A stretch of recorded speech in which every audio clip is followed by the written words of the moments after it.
Welcome to Whisky Clan. It'll be one of the longer videos that we do. So today we're heading to Speyside to explore a whiskey with a long tradition of craftsmanship and the name that music of whiskey lovers' ears, which is Aberlour. So today we're going to talk about Aberlour 12-year-old, double cask matured. This is American oak cask and a sherry cask. This dram has a comfort written all over it. I mean, I just love it. I think, well, I kind of know what I'm gonna get. So it's apple pie, cinnamon spice, a bit of toasted oak finish. However, at Whisky Clan, all drams are welcome. Remember, neat with water over ice. However you drink it, we don't judge. I'll drink it neat. Just to get the taste out of it. But let's go back to the beginning. We just share the story and enjoy the sip, right? We'll dive into the story of the distillery first, explore some fun facts, maybe talk about marketing, brand history, and finally the best part will be the tasting. And stick around because I've also brought something back special from a trip to France. And that's Aberlour 10 Forest, a bottle you can't find everywhere, at least not in UK, unless you buy it online or from an auction. However, it's very freely available in France. We've got a supermarket, which is great. That'll be our next episode, but I'll give you a little preview today. Aberlour Distillery was founded in 1879 by James Fleming, a man who lived by the motto, let the deed show. In other words, don't boast, let your work speak for itself. He built his distillery in Aberlour for two good reasons. The soft, pure spring water from Ben Rins and the River Spey right next door for the transport. So if you think way back in time, when the transport wasn't so freely available, especially not by road. There were not as many modern cars as we have right now. So transporting goods via river was the easier way to do it. Anyway, the name Aberlour means mouth of the chattering burn, referring to the spot where the river Lower meets the river Spey. Picturesque. Tragedy struck in 1898 when fire destroyed much of the distillery and its precious stock, the gold liquid that we have here. But Fleming's vision endured. The rebuild was handled by Charles Doig, the architect behind many of Scotland's most iconic pagoda roof distilleries. So Fleming wasn't just a distiller, he was a pillar of a community. He funded the Victoria Penny Bridge to make the crossing of the Spey safer, and he's just buried across from the distillery, a stone's throw from the whiskey he created, which sounds very romantic if you think of it. If I would have my own whiskey or my own distillery, I would definitely like to be buried very close to it. In the modern era, Aberlour is owned by Pernod Ricard, Chivas Brothers. In 2022, they announced an £88 million investment to expand capacity and make distillery more sustainable. Proof that even after nearly 150 years, this Speyside gem is still moving forward. Now let's talk about what's in the bottle and the bottle itself. Aberlour 12, right, as you can see it, double cask matured. Let me show you if you can see it closer. Spends his life in two different cask types. So first, the American oak casks that bring that vanilla, honey, and the gentle toffee taste, and that you can feel on the nose and on your tongue. The sherry cask or sherry oak casks that add that dried fruit, cinnamon, and the kind of warming richness to the dram. The two are married together for balanced fruity and spicy Speyside Classic, bottled at 40% ABV. It's approachable for new whiskey drinkers, yet it has enough character for seasoned fans.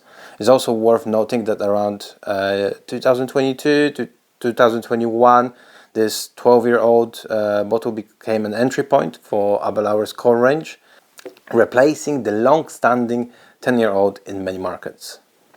The bottle itself, it's very solid, rounded, with a deep pant and thick glass base. I mean, very thick.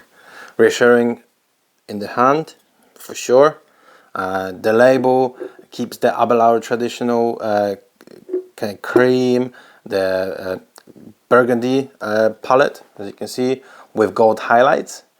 I don't have a box with me, but the box or the tube mirrors the bottle. It has the burgundy top and the bottom with cream middle embossed logo and the motto "Let the Deed Show."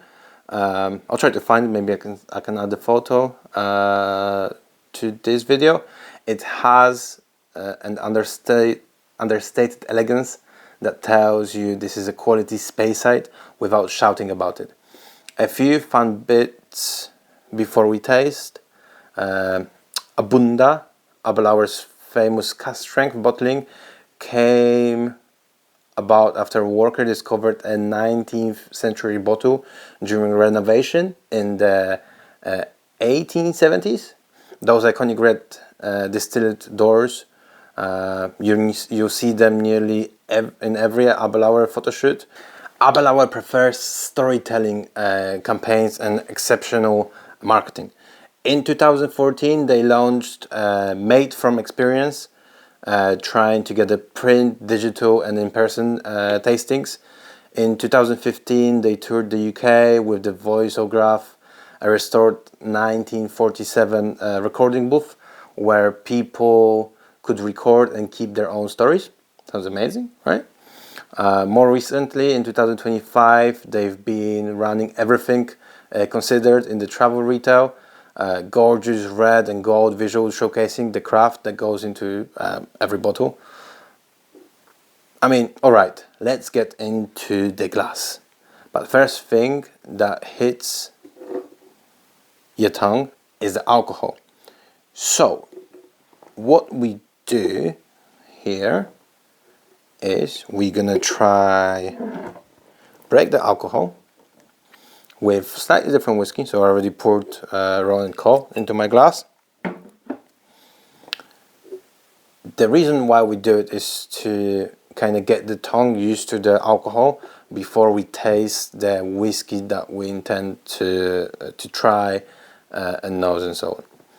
So it's just to get our tongue used to the alcohol, and it's best to take whiskey that is very similar in the profile and taste as the one that you're gonna taste. So Roland Call, I just had that under here, let's say, and that's how I'm gonna use it.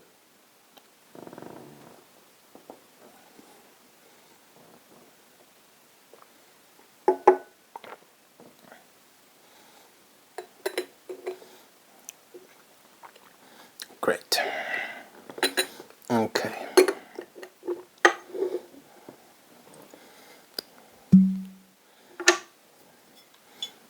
Okay. First thing first, we have to pour it into a glass, of course. There you go. All right, let's get into the glass. First thing that hits you is those baked red apples, like a pie fresh from the oven. Very warm. Then there's honey, vanilla, the orange zest, a warming cinnamon probably. Yeah, I would say cinnamon. Let's taste it.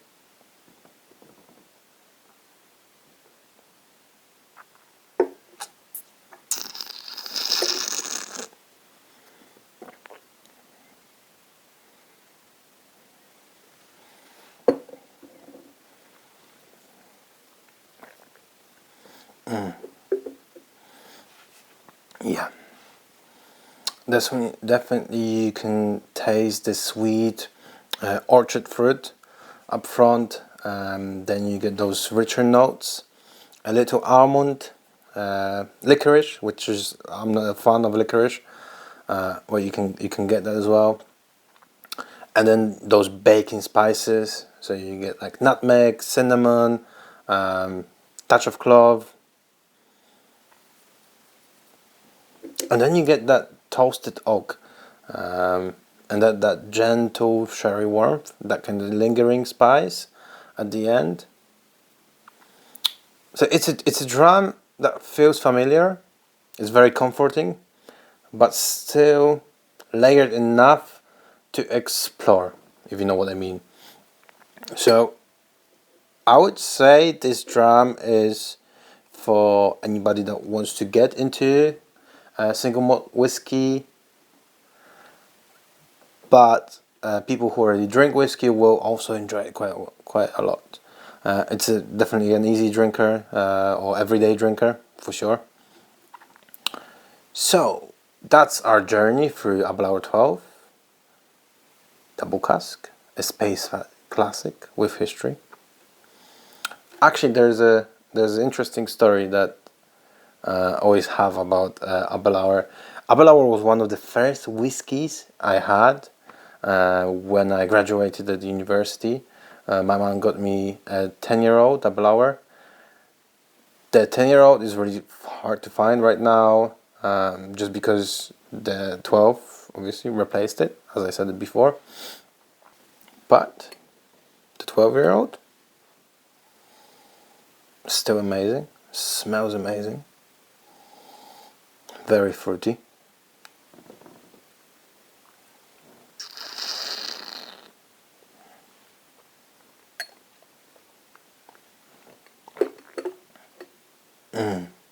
Yeah, it's a whiskey that you want to come back to.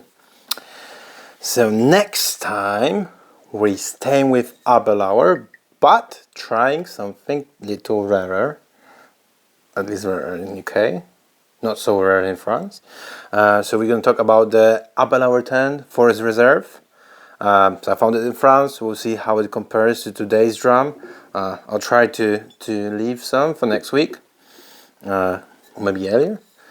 I'd love to hear more suggestions and maybe to feature them in future episodes. But until the next time, Whisky Clan, all drums are welcome. I hope you enjoyed it. Cheers.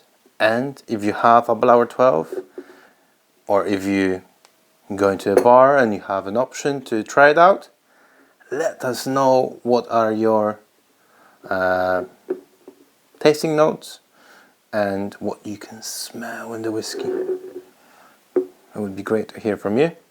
Thank you, cheers, and to the next one.